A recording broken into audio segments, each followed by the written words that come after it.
the quote yang saya selalu pegang, saya pakai sampai tadi ketika saya ngalamin kesulitan yang terberat gitu ya, tantangan tersebut dalam iman saya. Kita bisa baca ya sama-sama. If something doesn't challenge you, it won't change you.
Be strong in the Lord. Be strong in the Lord. Puji Tuhan. Saya undang untuk bersaksi. Shalom. Shalom orang-orang terbahagia. Saya bersyukur kalau saat ini saya bisa ada. Ini kita kasih Tuhan. Kalau kata Dewan tadi, kita ini semua orang-orang yang bahagia. Amin. Itu saya mau menciptakan kita kasih Tuhan. Tuhan itu tidak pernah tinggalkan saya. Walaupun dalam firman Tuhan katakan lembah kekelaman ya. Buat saya yang saya alami itu adalah lembah kekelaman buat saya. Tuhan mengambil istri saya yang tercinta. Jujur itu satu titik paling terendah dalam kehidupan saya. Saya sama istri terbilang cukup saling mengasihi, rukun. Saya mempunyai anak juga. Kita sama-sama melayani di gereja. Kenapa Tuhan izinkan masalah itu terjadi itu dalam kehidupan kami gitu. Jujur saya sebagai anak yang masih muda, saya protes waktu itu sama Tuhan. Ada dua hal yang saya ingat waktu itu. Pertama, saya menyalahkan Tuhan gitu. Saya bilang sama Tuhan, kenapa ini biarin terjadi gitu. Kenapa Tuhan biarin ini terjadi? Saya udah melayani Tuhan, istri saya juga udah melayani Tuhan. Saya sebagai suami enggak melakukan hal-hal yang Engkau larang, tidak melakukan hal-hal yang katakan najis gitu. Tapi kenapa Tuhan izinkan ini terjadi gitu? Saat itu saya benar-benar marah sama Tuhan. Mungkin kalau Babe berada di posisi saya, mungkin hal yang sama sebagai manusia seperti itu. Melihat istrinya meninggal di pangkuan tanpa bisa melakukan apa-apa gitu. Saat itu memang keadaan kacau banget gitu ya. Saya cari oksigen pun nggak dapat, saya cari rumah sakit pun saat itu tapi kita ditolak gitu.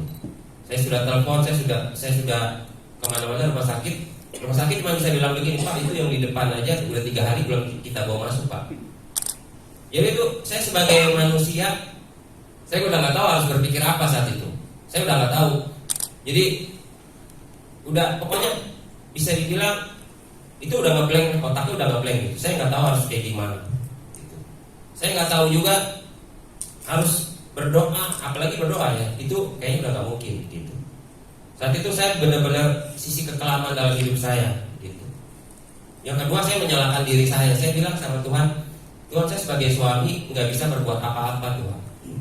Saya nggak bisa melindungi istri saya gitu. Itu benar-benar saya rasakan itu kelam banget dalam kehidupan saya gitu. Makanya saya bersyukur kalaupun saat ini babi-babi bisa lihat saya, itu semua anak kemurahan Tuhan ya. Itu semua anak kebaikan Tuhan gitu. Mungkin saat itu saya cuma bisa berpikir, ya udah bagus, gua nggak bunuh diri lah gitu. Saya percaya sampai saat ini Tuhan masih punya rencana buat saya. Saya percaya kalau saya ada boleh saat ini, Tuhan belum selesai dengan hidup saya gitu. Saya percaya pasti ada rencana Tuhan yang indah dalam kehidupan saya gitu.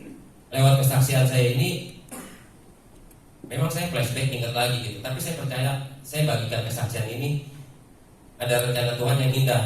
Tuhan gak pernah tinggalin kita. Biarlah kesaksian saya itu bisa menjadi berkat buat babi-babi semua. Kita udah menang, amin. Kita orang-orang menang, amin. Begitu ya. Selamat pagi, shalom, selamat sejahtera dalam nama Tuhan kita Yesus Kristus. Terima kasih buat kesempatan yang diberikan kepada saya oleh FGB ini ya, DKI Jakarta 3 ya. Terima kasih kesempatan ini. Saya mau bersaksi tentang anak saya yang umur 4 tahun ya. Dia itu masih kelas TK kecil ya, karena umur 4 tahun. Dia itu punya kebiasaan suka coloring gitu ya. Kebiasaan-kebiasaan yang menurut saya ya biasa lah ya, anak kecil gitu ya, sukanya ya lagi suka gambar, suka coloring gitu. Cuman dari hal ini, kejadian bulan lalu itu Tuhan mengajar saya sesuatu sih, dan ini yang mau saya saksikan pada pagi hari ini ya. Jadi setiap hari itu dia pasti minta gambar gitu ya, minta gambar yang hitam putih supaya dia bisa warnain gitu. Di sekolahnya dia itu mengadakan ini ya, kompetisi coloring. Kompetisi coloringnya ini terbuka untuk umum, jadi semua anak-anak boleh ikut, nggak hanya di sekolah dia gitu, tapi berdasarkan umur ya. Jadi umur 4 tahun sampai 5 tahun boleh ikut gitu. Terus sebenarnya saya tahu cara itu, tapi saya juga ikut apa enggak ya, ikut apa enggak. Yang bikin saya ikut adalah apa? Dari gurunya. Gurunya bilang, Pak, Ibu, ini anak ibu ini, anak bapak ini loh, kalau coloring bagus loh. Saya bilang, masa sih Bu? Saya bilang, entah gimana, akhirnya anak saya itu juara 2 gitu. Ini sesuatu yang biasa aja gitu ya, saya biasa aja sih ya. Gitu. Maksudnya kok bisa ya gitu. Cuman di sini Tuhan kemarin ingatkan saya Bang, hati-hati dengan kebiasaan-kebiasaan kita. Ya, karena apa? Mungkin kebiasaan-kebiasaan yang kita lakukan hari ini akan berimplikasi pada masa depan kita. Sadar atau tidak? Keadaan kita sekarang adalah implikasi dari kebiasaan-kebiasaan kita di masa yang lalu. Ya, itu aku bilang, ya Tuhan, aduh ampuni saya deh, saya sebagai orang tua kayaknya kurang merasa support sama anak saya gitu. Simple tapi Tuhan tuh mengingatkan saya banyak hal gitu lah. Ya, itu aja sih dari kesaksian dari saya pagi hari ini. Semoga bisa menguatkan teman-teman dan babi-babi semuanya. Terima kasih semuanya. Challenge itu apa? Dalam kamus bahasa Indonesia itu dibilang suatu hal atau bentuk usaha yang memiliki tujuan untuk menggugah kemampuan, gitu ya. Jadi ternyata tantangan itu bisa merupakan sebuah bentuk usaha yang memiliki tujuan untuk kita bisa gugah kemampuan yang belum kita punya sebelumnya, gitu ya. Nah, makanya tantangan itu bisa menjadi 2 hal dalam kehidupan kita, gitu ya. bisa menjadi sebuah motivasi di dalam kehidupan kita, atau bisa menjadi sebuah hambatan, gitu ya, Bapak-bapak. Karena selalu pedang itu bermata dua. Kalau bisa buat diri kita lebih baik atau tidak lebih baik, itu pilihannya di kita. Jadi tantangan bisa menjadi sebuah motivasi di dalam kehidupan kita, atau juga bisa menjadi hambatan dalam kehidupan kita. Oke, nah, hambatan-hambatan apa sih yang bisa buat kita kalah dalam sebuah challenge, gitu ya? Rasa khawatir dan rasa takut. Saya rasa tadi saya ada kesaksian juga bahwa yang bapak yang pertama itu bilang bahwa ditinggal istrinya, gitu ya. Saya langsung tertegun sebentar, gitu ya. Oh, sama, gitu ya. Saya juga ngalamin hal yang tidak baik, gitu ya. Baru 3 tahun yang lalu saya kehilangan orang yang paling saya sayangi, yaitu papa saya sendiri, gitu ya. Masih muda umurnya, umur 62, tapi sudah dipanggil Tuhan, gitu ya. Dan kita nggak pernah expect gitu dari keluarga yang bisa memikirkan tuh tiba-tiba papa dipanggil begitu aja, gitu ya. Itu nggak pernah kepikirkan, gitu loh. Dan cepat banget kejadiannya dalam 1 hari, gitu ya. Papa saya sebelumnya sangat sehat, gitu ya, walaupun memang ketemu, gitu ya, tapi dia sangat sehat, gitu ya, sangat aktif banget, gitu, di dalam pekerjaannya, juga melayani Tuhan dan lain-lain. Jadi nggak pernah kepikiran oleh kita, gitu ya. Kok tiba-tiba bisa papa pergi, gitu. Dan membuat saya juga pada saat itu punya rasa khawatir, takut, gitu ya. Saya bilang ini gimana, gitu ya. Saya tuh sudah bekerja dengan papa saya, kita di dalam bisnis, gitu, saya membantu papa saya. Mungkin kurang lebih saya starting di perusahaan itu mulai dari tahun 2013, gitu ya. Jadi sekitar baru 9 tahun. Kita tuh di perusahaan ada 2 divisi. Divisi kita tuh terbagi dengan 2, ada divisi namanya industrial dan divisi retail. Saya kebenaran waktu itu saya bangun divisi yang namanya divisi retail. Jadi divisi retail itu lebih kemana market kita tuh ke cafe, ke coffee shop dan lain-lain. Itu pasar-pasar yang saya tuju, gitu ya. Dan sedangkan papa saya itu pasar-pasar yang menunjuknya itu menjual mesin kita itu ke industrial, gitu ya. Jadi ke pabrik-pabrik kopi lah, semacam itu.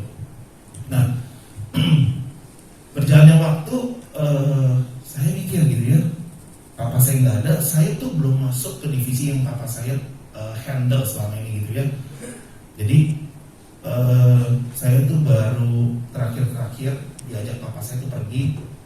Pada divisi yang saya pegang itu sudah cukup jalan, jadi saya pikir, gitu ya, gimana caranya, gitu ya. Jadi saya masih rasa khawatir dan takut, gitu, bapak-bapak.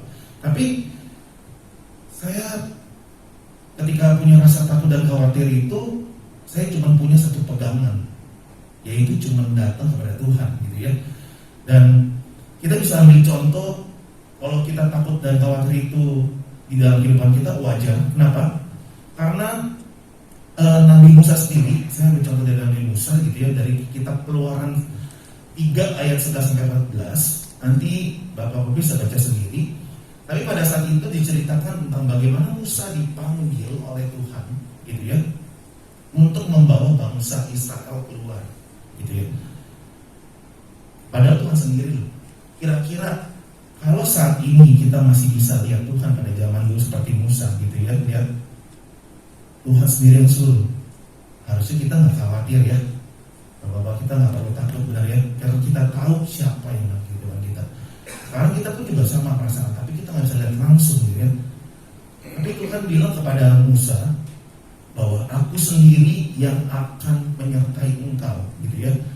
Bisa baca karena nggak bahas, takut limit the time, gitu ya. Tapi nanti Bapak bisa baca bahwa Musa aja takut, gitu ya. Padahal dia sudah tahu tujuannya adalah untuk membawa bangsa Israel itu keluar dari Mesir, gitu ya, dan ke tanah perjanjian, gitu. Jadi dia pun takut, tapi yang membuat Musa, Daud, berbeda adalah karena dia tahu gitu ya bahwa rasa takut dan khawatir itu harus dia lewati gitu ya. Makanya kita percaya gitu ya, rasa khawatir dan takut itu nggak pernah bisa jauh dalam kehidupan kita. Tapi sebenarnya rasa khawatir dan takut itu terkadang baik dalam kehidupan kita. Apa sih yang baiknya? Kita maju. Ketika kita punya rasa khawatir dan takut, itu menurut saya baik karena kenapa? Membuat kita semakin mengasihi dan percaya Tuhan lebih. Kenapa? Karena kalau kita ada di dalam comfort zone aja gitu, kita aman-aman aja, nggak ada sesuatu terjadi dalam kehidupan kita. Jadi kita akan di dalam kehidupan ini tuh cuman, yaudah ya, hidup gue itu oke gitu ya, nyantai, nggak ada apa-apa gitu ya. Everything is good. Kira-kira kita mungkin, menurut saya bisa bilang kita nggak butuh lagi Tuhan. Buat apa Tuhan? Kalau semua di dalam kehidupan kita semuanya baik. Tapi justru menurut saya kita harus mengatasi rasa takut dan khawatir itu ya dengan cara supaya kita belajar untuk mengasihi Tuhan dan percaya Tuhan lebih, gitu ya. Jadi kita bisa baca di Mazmur 5 ayat 3 gitu ya, Bapak Ibu, dituliskan seperti ini, gitu ya. Ayat firman Tuhan berkata, yang sudah ini saya pakai terjemahan bahasa Inggris, sorry, jadi biasanya saya suka double translate karena menurut saya di dalam bahasa Inggris itu terjemahannya buat saya lebih bisa dapat dan nangkep secara pribadi gitu ya. Jadi ini yang saya bagikan adalah ketika kita takut, kita harus taruh penuh kepercayaannya kepada Tuhan. Karena gak ada yang bisa kita percaya lagi selain kepada Tuhan, gitu ya. Percayalah, di luar Tuhan kita tidak bisa apa-apa, gitu ya. Karena saya sudah mengalami banyak hal di dalam kehidupan saya, gitu ya. Saya hidup baru itu menerima Tuhan secara pribadi itu sebenarnya sudah dari kecil, karena keluarga saya sudah Kristen, gitu ya. Sudah diajarkan dari kecil. Tapi benar-benar mengenal secara pribadi itu ketika saya menemukan sebuah komunitas seperti ini, gitu ya. Dan menurut saya luar biasa sekali komunitas FGB ini, gitu loh. Dan ini adalah tempat di mana kita bisa bertumbuh, gitu ya. Tempat kita bisa belajar. Dan saya bersyukur gitu loh kalau difasilitasi tempat seperti ini sangat-sangat luar biasa, gitu loh. Jadi saya percaya bahwa tidak ada yang pernah kebetulan, gitu ya, Bapak-bapak. Jadi tantangan itu baik dan memotivasi kita karena membuat kita mengasihi dan percaya lebih. Yang kedua adalah membuat kita bersandar kepada Tuhan, gitu ya. Karena dengan bersandar kepada Tuhan, seperti Daud itu pada zaman dahulu seringkali berperang, gitu ya. Seringkali berperang, dan cerita epik dari Daud kita semua tahu ya, Daud versus Goliat, gitu ya. Itu cerita yang kita semua sudah tahu, gitu ya. Jadi saya rasa saya tidak perlu membahas hal tersebut. Tapi apa yang perlu kita tahu dan pelajari dari kisah Daud adalah Daud itu di luar perlengkapan yang dia bawa cuma ketapel, gitu ya. Tapi sebenarnya kekuatan dia yang paling besar adalah ketika dia belajar dan bersandar pada Tuhan. Dan disitulah dia mengalami kemenangan yang besar dalam kehidupannya. Jadi Goliat itu bisa kita artikan seperti tantangan dalam kehidupan kita. Kalau kita sebagai Daud, kita akan mengalami tantangan yang besar yang terkadang tuh terlihat mungkin is impossible, gitu loh. Kita bisa lewatin. Ini gimana caranya ya? Misalkan di beberapa aspek kehidupan kita nggak tahu gimana nih kita bisa lewatin tantangan ini. Apa yang harus kita prepare sebagai businessman, gitu ya. Saya juga di sini saya rasa juga profesional businessman apapun itu ya. Kita gimana nih hasil kita ke depan. Tapi saya percaya ketika kita bersandar kepada Tuhan, kita mempunyai kekuatan, gitu ya. Kita mempunyai kekuatan yang tidak pernah orang biasa bisa alami, gitu ya. Ini bukan positif mindset, bukan yang adalah pasti kita akan lewati ya kita pasti akan baik-baik saja. Bisa saja, tapi itu nggak cukup. Karena percaya ada di satu titik positif mindset kita nggak akan bekerja. Ada di satu titik di mana cara berpikir kita atau logik kita, akal kita tidak bisa lagi bagaimana cara untuk melakukan atau melewati tantangan yang kita hadapi. Saya banyak banget cerita, karena salah satunya adalah ketika kemarin baru saja terjadi. Recently karena pandemi itu susah untuk bisa mendatangkan orang Eropa datang ke sini, dan sedangkan proyek kita sudah tertunda selama 2 tahun di sebuah perusahaan yang cukup besar gitu ya di Indonesia. Dan saya di challenge gitu, di tantangan ini semua orang udah pada mulai bergerak, udah datang. Coba dong datengin orangnya ke sini untuk bisa mesin yang kita sudah dipasang biar bisa jalan, bisa produksi gitu ya. Sampai di satu titik sudah berjalan begitu cukup lama, nggak ketemu sebuah titik bagaimana karena mereka juga mengalami kesulitan karena pandemi baru selesai gitu ya, mulai aktif lagi menangani setiap klien around the world gitu ya, prinsipal kita. Jadi mereka pun juga kekurangan orang SDM, dan bahkan semua orang sekarang berlomba-lomba yang sudah mungkin pada saat itu memput order ke prinsipal kita, semuanya minta jalan dalam sekaligus, termasuk customer di Indonesia. Saya bingung, itu gimana ya saya bilang. Bahkan apalagi ini customer yang sudah cukup lama, awalnya dari papa saya yang baru saya handle masa transisi gitu ya. Jadi saya bilang takutan di masa transisi itu nggak mudah buat saya, generasi kedua gitu ya. Apalagi papa saya cuma punya waktu sebentar, waktu kasih dia punya kepercayaan di divisinya, baru ngikutin sebentar sudah dipanggil. Saya seperti bingung, saya harus gimana gini ya. Jadi tapi saya cuma belajar satu hal tadi, ya saya bersama Tuhan, apapun itu saya mau belajar melakukannya, karena saya tahu sepintar apapun dan sehebat apapun yang saya lakukan, dan pernah ada artinya kalau Tuhan gak menyertai. Jadi saya minta kekuatan dari Tuhan untuk saya bisa punya kekuatan mengalami yang namanya kekuatan dari Tuhan, untuk saya bisa melewati tantangan dalam kehidupan saya. Jadi Filipi 4 ayat 13 itu yang kalau Bapak Ibu udah baca itu, untuk mengerti kita bersama Tuhan, adalah tentang Nabi Paulus yang sedang dipenjara. Bayangin ya, Nabi Paulus itu menyebarkan kabar baik gitu ya, dia kemana-mana, ke beberapa kota untuk menyebarkan kabar baik, untuk seperti inilah FGD itu kita ngomongin, jadi menjangkau jiwa-jiwa di luar sana gitu ya. Tapi apa hasil dia dapat? Jadi penjara. Tapi di penjara sekalipun dia mengirimkan surat gitu ya, sebuah kebenaran firman Tuhan kepada jemaat di Filipi, untuk supaya jemaat di Filipi itu bisa tetap kuat, tetap jangan takut apapun yang terjadi. Dan saya sangat belajar dari hal tersebut. Maka itu saya bilang tantangan itu sangat baik dalam kehidupan kita, karena memotivasi kita tuh jauh lebih besar dari apa yang pernah kita tidak pernah pikirkan sebelumnya gitu ya. Jadi itu hal yang baik. Nah, lanjut. So bagaimana sih kita caranya untuk bisa melewati tantangan di dalam kehidupan kita? Kuncinya cuma satu, berdoa dan mengucap syukur.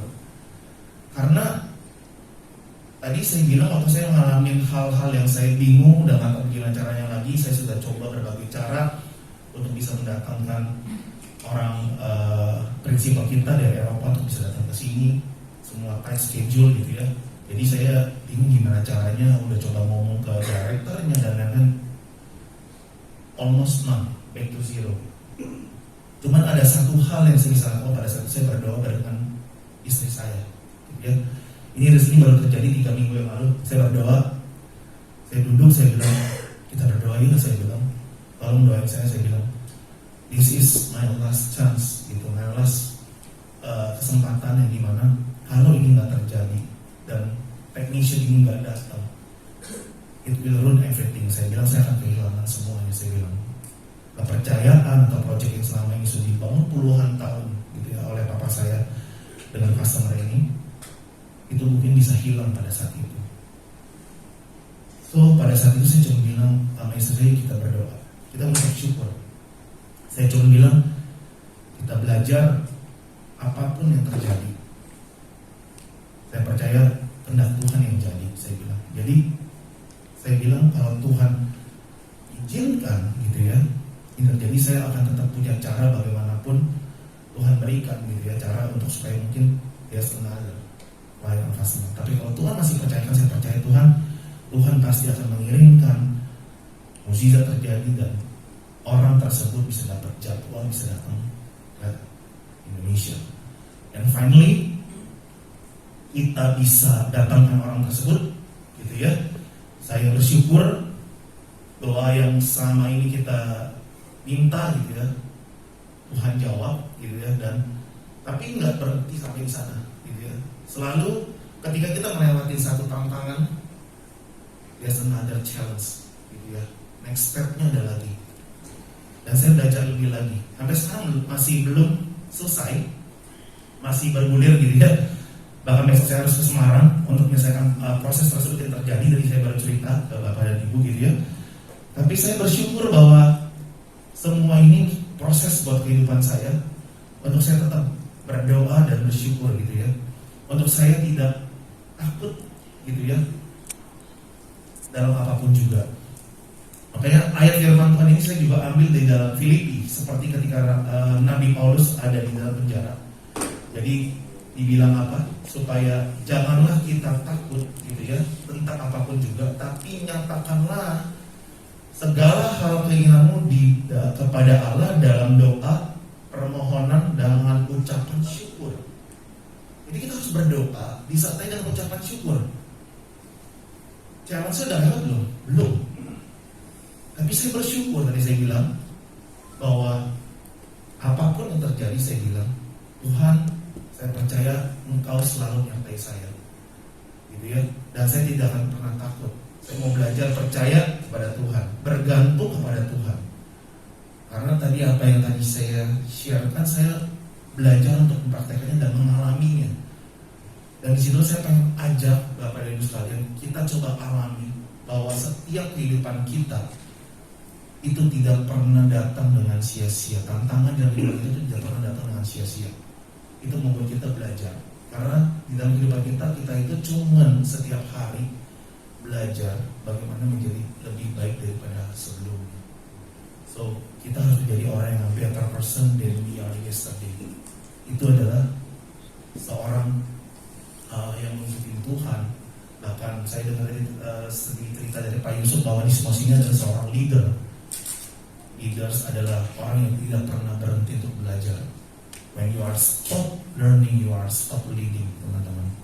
Jadi saya pun juga sama, saya pemimpin di sebuah perusahaan nggak besar gitu ya, perusahaan yang Tuhan percayakan cukup. Dan saya juga memimpin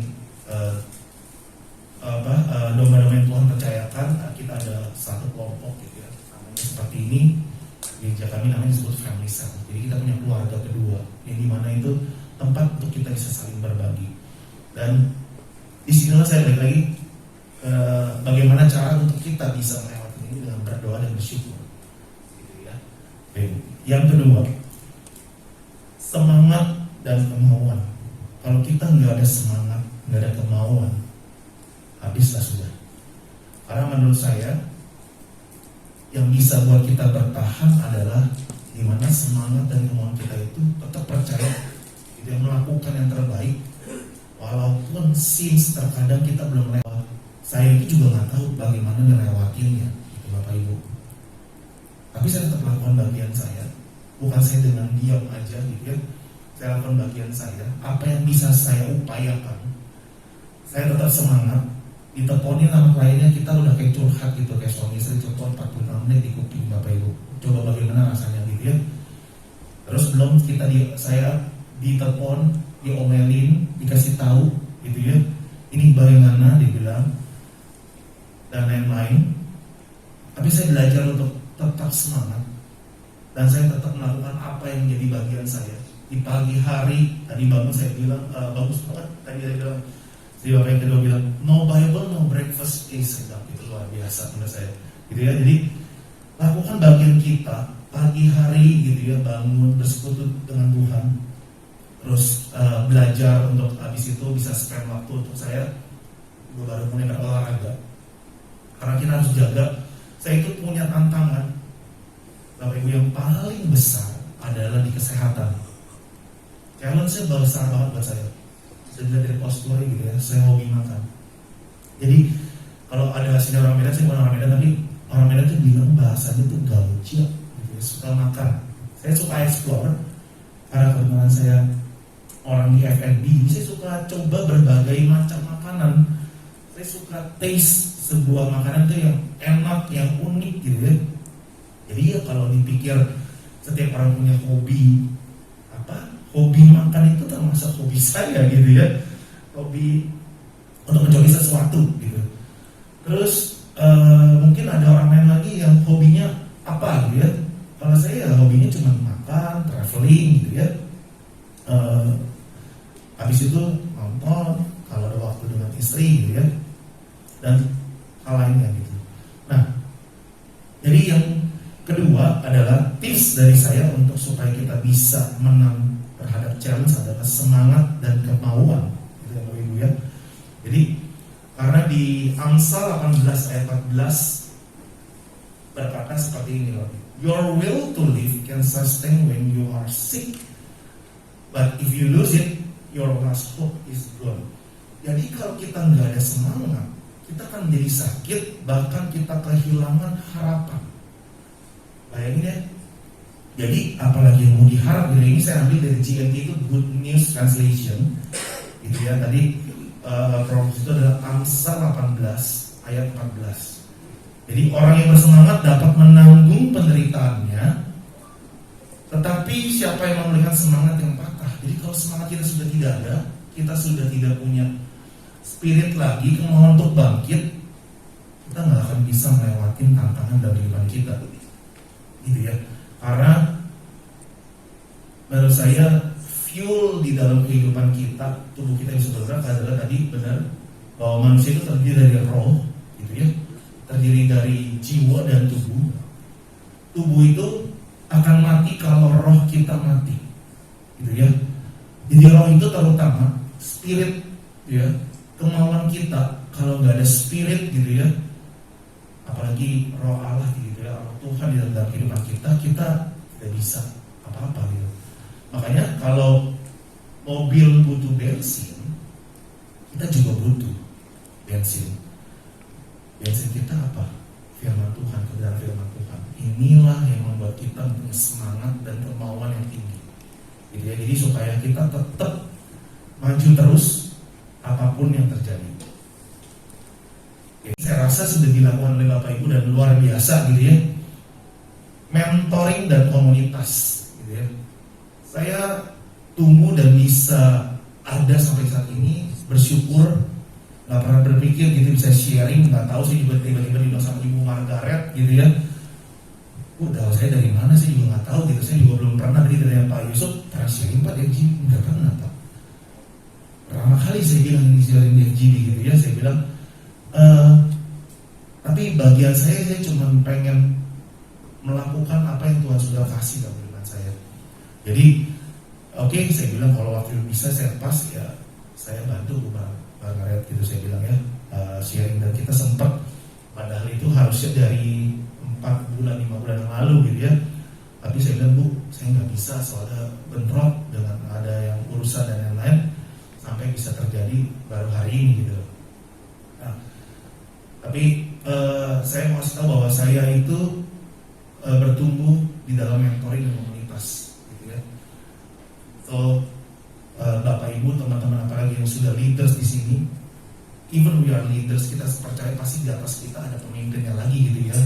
Tadi saya baru kasih tahu Pak Yusuf tadi bahwa ada Pak Edward Cheng gitu ya, yang memimpin regional DKI FGB FMI ini gitu ya. Jadi kalian itu kita itu hidup kayak di dalam kehidupan yang sudah ada struktur yang Tuhan kasih gitu ya, bahwa bisa nggak sih kita sebagai manusia berdiri di sini, kita bisa lihat tuh ada kampung kita. Nggak bisa ya? Nggak ada yang bisa lihat gini ya? Yang bisa lihat cuma orang di atas kita, di belakang kita, sisi kiri kanan kita yang bisa melihat gunung kita, gitu. Artinya apa? Bahwa di dalam kehidupan kita nggak bisa sendiri dan kita butuh yang namanya mentor. Kenapa? Karena mentor itu pertama kali pasti ngajak kita untuk bisa berjalan bersama dia. Dia bahkan berjalan di depan terlebih dahulu, menunjukkan kepada kita bahwa ini loh caranya melakukan. Oh seperti ini. Ya, terus kita bicarakan, di mana sih kita berdiri? Menurut kamu seperti apa? Ini saya diajarkan seperti itu. Jadi ketika belajar untuk memimpin sebuah family cell dan mengajak setiap teman-teman yang ada untuk bisa bertumbuh gitu ya di dalam komunitas, hal-hal yang menurut saya yakin Bapak dan Ibu sudah lakukan saat ini, terus lakukan gitu ya. Dan even buat saya pribadi, saya masih ada di atasnya pemimpin-pemimpin saya gitu ya. Tadi Pak Yusuf bilang, oh dari GBI juga, iya Pak. Saya bilang, ada yang kemarin sudah sharing, iya itu Pak Freddy ya, itu ketua sel saya. Jadi sebelum saya mimpin sel itu ketua sel saya, mentor saya. Dan bahkan saya bersyukur bisa bertemu dengan dia, bukan sekedar mentor untuk dalam bidang spiritual rohani, tapi dia juga mentor di dalam menurut saya di bisnis gitu. Jadi saya belajar banget ketika di bisnis itu, belajar dengan dia. Harus dari skala bisnis dia pekerjaan yang lebih besar daripada saya, dan saya bisa banyak belajar hal. Dan Bapak Ibu sekalian bisa cari mentor-mentor di dalam kehidupan kita. Siapa yang kita admire, kita kagumi, dan kita tahu kehidupannya. Dan ambilnya yang selalu yang baik, dan itu yang bisa membuat kita terarah yang lebih baik gitu ya. Dan kita bisa bicarakan ketika duduk, ini gimana ya kok? Saya selalu bilang karena kok cara kita juga terlalu jauh. Saya bilang, saya mengalami seperti ini dan yang lain gitu ya. Itu saya selalu cerita. Dan saya rasa komunitas di FGD juga pasti melakukan hal itu, bahwa kita sharing kebaikan Tuhan, kita saling membangun gitu ya. Dan inilah menurut saya hal yang cukup sangat baik untuk kita bisa lakukan gitu ya. Untuk kita mempunyai arahan, untuk kita bisa saling memberi nasihat, untuk ayo semangat lagi, untuk kita tetap bertahan. Bahkan kita mungkin berpikir gitu ya, somehow tadi kalau Bapak Ibu bilang tadi bilang nggak ngerti dan nggak mengetahui apa yang saya alami gitu ya. Saya juga tahu, rasanya nggak pernah kehilangan seorang pasangan gitu ya, dan hidup itu luar biasa sulitnya. Saya punya kakak ipar juga baru dipanggil kemarin April gitu ya, masih muda, umurnya 40. Jadi istri saya punya cici gitu ya, very close. Istri saya cuman di keluarganya 4 bersaudara gitu ya. Dia punya anak paling kecil, dia punya cici, dan cicinya dipanggil kemarin April dengan yang kita tidak pernah sangka juga. Makanya tadi saya bilang, saya sempat komplain, 62 papa saya sudah dipanggil. Ternyata saya juga bisa komplain lagi, ternyata cici saya bisa pergi di umur 40 tahun.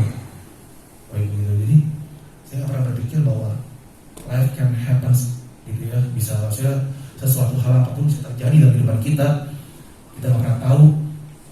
Tapi ketika saat itu terjadi, kita punya komunitas yang tepat, yang stay dengan kita di dalam keadaan apapun juga. Dan saya bersyukur pada ketika di saat titik terendah istri saya dan saya juga, ketika saya cerita saya kehilangan orang yang saya sayangi, ada orang-orang yang cuma datang ke rumah saya, mengajak ngobrol, cheer up saya, doain saya everyday gitu ya.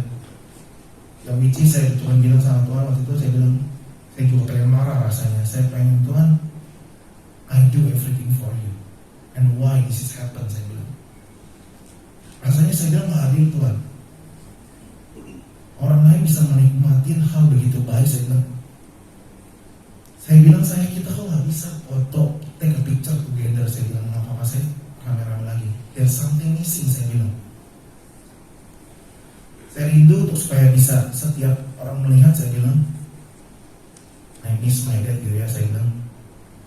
Dan kenapa ini terjadi? Tapi Tuhan bilang gini, dan belajar dari orang yang pernah kasih tahu saya masukan bahwa tidak seberapa penting orang itu hidup, itu seberapa panjang orang itu hidup. tapi ketika orang itu hidup, dampak apa yang sudah dia berikan dalam kehidupan kita. Dan saya belajar ketika masih ada orang-orang bersama dengan kita saat ini, Bapak Ibu, hargai itu. Dan benar komunitas seperti ini, don't take for granted, gitu ya. Kita justru harus bersyukur setiap kali hari ini diadakan. Kita harus orang yang paling semangat datang terlebih dahulu. Kita tunggu hari-hari ini, gitu ya, mendapatkan hal yang baru. Karena saya juga bersyukur, karena saya percaya bahwa kita hari ini duduk itu bukan sebuah hal yang kebetulan. Karena menurut saya pasti ada hal-hal yang Tuhan ingin sampaikan pribadi pas pribadi terhadap kehidupan kita, gitu ya, Bapak Ibu. Jadi saya pengen coba supaya kita bisa belajar, gitu ya, untuk kita bisa saling mengingatkan. Karena ayat kita bisa buka di 1 Tesalonika 5 ayat 11, gitu ya. Karena itu nasihatilah seorang akan yang lain dan membangunlah kamu seperti yang memang harus kamu lakukan. Kita itu harus lakukan loh. Kita nggak bisa cuma duduk dengar diam. Tapi Bapak Ibu apalagi sini sudah menjadi leaders, kita harus belajar untuk mengencourage orang, untuk bisa membuat kenyamanan dengan orang sekeliling kita. Ketika mereka butuh kita, ketika mereka mungkin di saat titik terendah mereka, ini harus kita lakukan, gitu ya. Dan kita harus belajar bahwa sebenarnya kehadiran kita itu cukup, Bapak Ibu, gitu ya. Saya itu ketika di masa titik terendah saya, kita tuh kalau sudah udah ngalamin musibah, jangan lagi dikasih tambahin masukan, nggak perlu. Yang kita perlukan adalah cuma orang-orang yang hadir dan duduk bersama dengan kita. Saya nggak tahu ini buat saya pribadi, setuju nggak setuju Bapak Ibu, mungkin kalau pernah rasakan, menurut saya ketika kita ngalamin hal yang paling berat, tantangan yang paling berat dalam kehidupan kita, coba lihat orang sekeliling kita, siapa yang ada bersama dengan kita, dan bahkan berdoa buat kita. Ini yang menurut saya luar biasa. Jadi saya bersyukur melihat dan begitu senang melihat komunitas FGB, gitu ya, pertama kali, dan luar biasa gitu ya. Jam 7 pagi gitu tadi ya. Kayak jam 7 pagi saya bilang, biasa saya ke olahraga, jam 7 pagi saya udah duduk di sini gitu kan. Dan nyanyi dan pujian itu menurut saya kebiasaan yang baik yang kita lakukan. Karena kebiasaan habit ini kita lakukan, pertamanya mungkin kita awal ikut-ikutan, tapi ini menjadi gaya hidup kita, gitu ya. Dan menjadi sebuah komitmen dalam kehidupan kita bahwa kita tahu bahwa kita tidak bisa apa-apa tanpa Tuhan, dan kita pengen tetap stay di komunitas ini, gitu ya. Kita menjadi berkat. Nggak ada yang pernah menjadi terlalu kecil di dalam setiap kebaikan Tuhan, teman-teman, gitu ya, bisa men-sharingkan semua kebaikan Tuhan apapun itu tadi. Bahkan tadi dari anak kecil aja dapat juara, saya bisa diingatkan beberapa hal. Saya bilang halnya luar biasa banget ya waktu dia 3 poin loh dari anak gitu. Poin saya udah tutup semua soal tadi saya bilang, makanya. Dan menurut saya sangat luar biasa gitu ya. Jadi poinnya itu aja, cuma 3. Jadi bagaimana untuk kita bisa melewati tantangan, berdoa dan bersyukur. Kedua adalah semangat dan kemauan. Ketiga adalah mentor dan komunitas.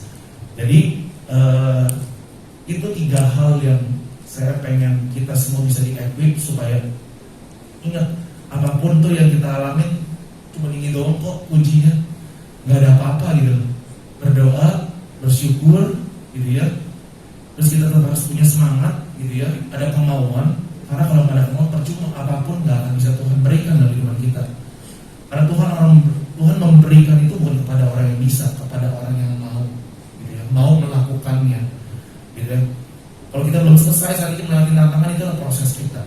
Tapi ketika kita lewatin proses tersebut, kita lihat ke belakang, kita bisa ngomong, Lord, thank you. This is happen is for a reason. Buat saya lihat bahwa ketika Bapak saya dipanggil, buat saya itu adalah sebuah reason di mana saya bagi anak-anak muda, selalu saya bilang, nggak tahu Bapak Ibu yang mungkin sudah punya anak yang tanggung usianya gitu ya, ataupun teens bahkan, atau sudah punya anak yang sudah seperti saya mungkin membantu di dalam perusahaan. Seringkali orang tua dan anak itu, apalagi di dalam bidang pekerjaan, susah banget untuk bisa menemukan kecocokan, gitu ya. The first generation come to the second generation, itu selalu nggak pernah cocok. Dan apalagi kalau second generation mereka belajar di luar negeri, cara pikir mereka beda dengan orang tua kita dan lain-lain. Kadang-kadang second generation itu berasa lebih pintar. Of course, yang lu pintar di sekolah yang bapak lu, yang cari kan bapak kita juga, gitu ya. Dan saya cuma bilang sama anak muda gitu ya, bahwa ketika kita masih punya kesempatan untuk bersama dengan orang tua kita, gunakan dengan baik, saya bilang. Treasure it, saya bilang gitu ya. Saya bilang jangan sampai kita itu menyesal ketika orang yang nggak ada. Saya cuma bilang, percayalah ketika orang yang nggak ada nangis bombay mau kayak apapun 3 malam nggak akan bangkit lagi. Bukan kayak Lazarus gitu ya. Tapi ketika dia masih hidup, siapapun itu orang-orang yang di depan kita, lakukan bagian kita. Bagaimana supaya kita bisa belajar untuk mengasihi mereka lebih, belajar yes. Kalau buat saya belajar untuk bagaimana sama papa saya untuk bisa say yes. Saya seringkali nggak disagree, tapi ketika saya punya ide di dalam perusahaan saya mau begini ini, saya bilang saya kasih tunjukin idenya. Papa saya mendengarkan, tapi keputusan di tangan dia, dan ketika diambil saya ikutin. Saya respect dan saya belajar terus menerus sampai di suatu titik, suatu saat bahwa apa saya lihat bahwa oh iya, your idea is a good idea, and dia kasih kita chance gitu ya. Dia bilang suatu saat kita akan dapat chance itu, dan ketika chance itu datang, gunakan dengan baik. Saya bersyukur bahwa walaupun mungkin cuma sebentar, saya menikmati sekali hubungan saya dengan papa saya, very close. Kita setiap hari ketemu, yang duduk sini, meja kantor kita sebelah-sebelahan. Jadi kalau orang-orang bilang bahwa wah susah banget gue kadang kalau kerja sama bapak gue gitu, banyak teman saya bilang gue nggak bisa masuk dengan di perusahaan karena nggak pernah ketemu, nggak cocok. Tapi saya bilang cuma perlu yes aja, saya bilang bukan yes kita mengingat, karena kita belajar untuk menghormati. There's one day gitu ya, suatu saat kita akan diberi kesempatan itu, pakailah pergunakan kesempatan itu, saya bilang sama saya. Dan saya bersyukur bahwa ini terjadi karena buat saya membuat untuk kita bisa belajar gitu ya, untuk kita bisa bagikan ini kepada orang lain. Jadi saya bilang mumpung masih ada, buatlah yang terbaik dan buat mereka senang, saya bilang.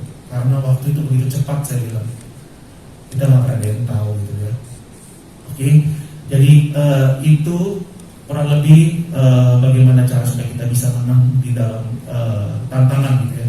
Dan slide berikutnya adalah intro bagi kita tentang apa yang saya lakukan di dalam perusahaan gitu ya. Ini tim saya, ada fotonya, kita punya showroom di BU Mall gitu ya.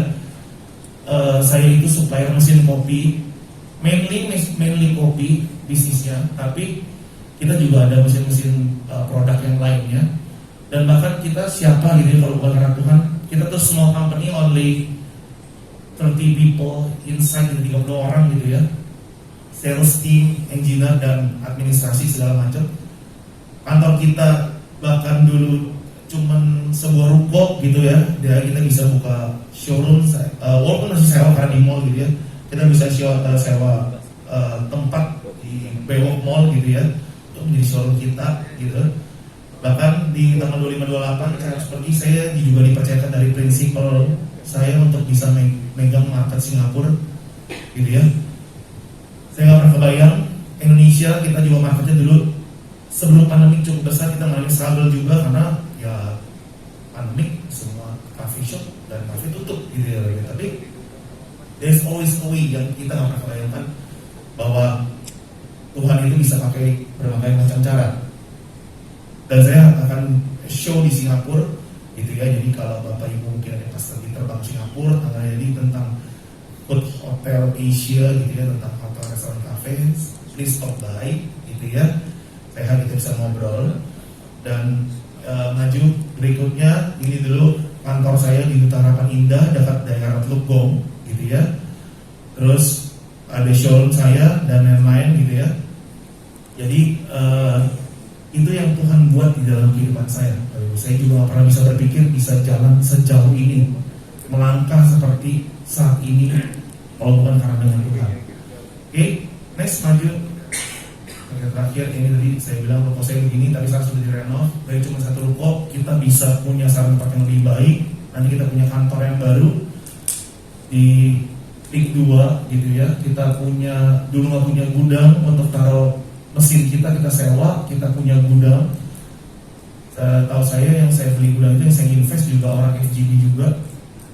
gitu ya, orang cukup aktif di FGD, atau mungkin Bapak Ibu kenal namanya Pak Hendra gitu ya, Pak Hendra Kanada. Dan saya kenal beliau, jadi saya bersyukur gitu. Bukannya saya mau tinggal, tapi saya pengen bahwa kita ini berjalan bersama dengan Tuhan itu step by step itu kita tidak pernah terasa kita bisa capai di mana. Kita harus percaya bahwa setiap proses itu penting, Bapak Ibu. Tantangan itu penting dari kita. Saya percaya bahwa saya bersyukur bahwa setiap proses ini mendewasakan kehidupan saya secara karakter, cara pikir kita, cara pola bagaimana saya bertindak, mengambil keputusan dan lain-lain gitu. Itu mengubahkan saya gitu secara pribadi. Dan makanya saya bilang it's a good things dari sebuah tantangan adalah ketekunan dan tahan uji. Membentuk kita untuk menjadi ketekunan dan tahan uji. Kita sering maju lagi. Ketekunan dan tahan uji.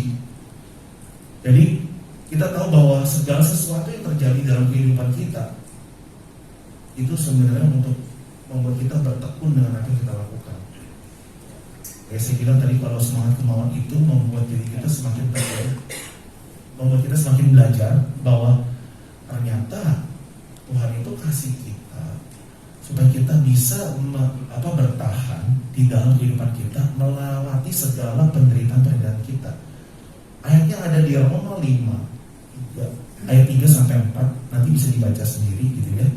That's the last yang saya bagikan. Tapi dikatakan seperti ini, not only that, but we are rejoiced in our suffering, knowing that suffering produce endurance, ketahanan. Kita tuh ngalamin tantangan untuk kita punya ketahanan, gitu ya, supaya ketahanan tersebut menghasilkan karakter yang baik. Karakter kita dibentuk melalui proses tersebut, gitu ya, dan bahkan proses tersebut menghasilkan bagaimana kita bisa berharap kepada Tuhan. Jadi sekali lagi, tantangan baik atau nggak baik? Baik ya, jangan takut sama tantangan, jangan pernah kabur dari tantangan, tapi hadapin dengan baik, karena saya percaya itu sebuah proses. Yang kedua, dia membuat karakter kita menjadi lebih baik, dan finally kita bisa menggenapi setiap rencana Tuhan dalam kehidupan kita. Saya nggak tahu sebenarnya rencana Tuhan itu dalam kehidupan kita itu cuma satu, gitu ya. Cuman Tuhan bilang perintah yang terutama apa? Cuman kasihilah Tuhan Allahmu dengan segala hatimu dan kasihilah sama manusia seperti engkau mengasihi. That's the greatest commandment. Cuma itu doang. Tapi bagaimana caranya di dalam kehidupan dunia ini ada banyak cara, dan kita mengalami tantangan bagaimana untuk menyampaikan pesan tersebut. Kayak tadi saya lihat visi misinya FGB gitu ya, ternyata dari gospel, dari bisnis, dari market gitu ya, marketplace is a good way kita untuk bisa menjangkau jiwa-jiwa gitu. Dan saya sangat happy dan luar biasa melihat hal tersebut gitu. Jadi sekali lagi terima kasih, dan this is the quote yang saya selalu pegang, saya pakai sehari-hari ketika saya ngalamin kesulitan yang terberat gitu ya, tantangan tersebut dalam hidup saya. Kita bisa baca ya sama-sama. If something doesn't challenge you, it won't change you. Jadi kalau sesuatu yang tidak men-challenge kehidupan kita, tidak akan mengubah kehidupan kita. Jadi ingat, kalau ada tantangan, it's good for us to change.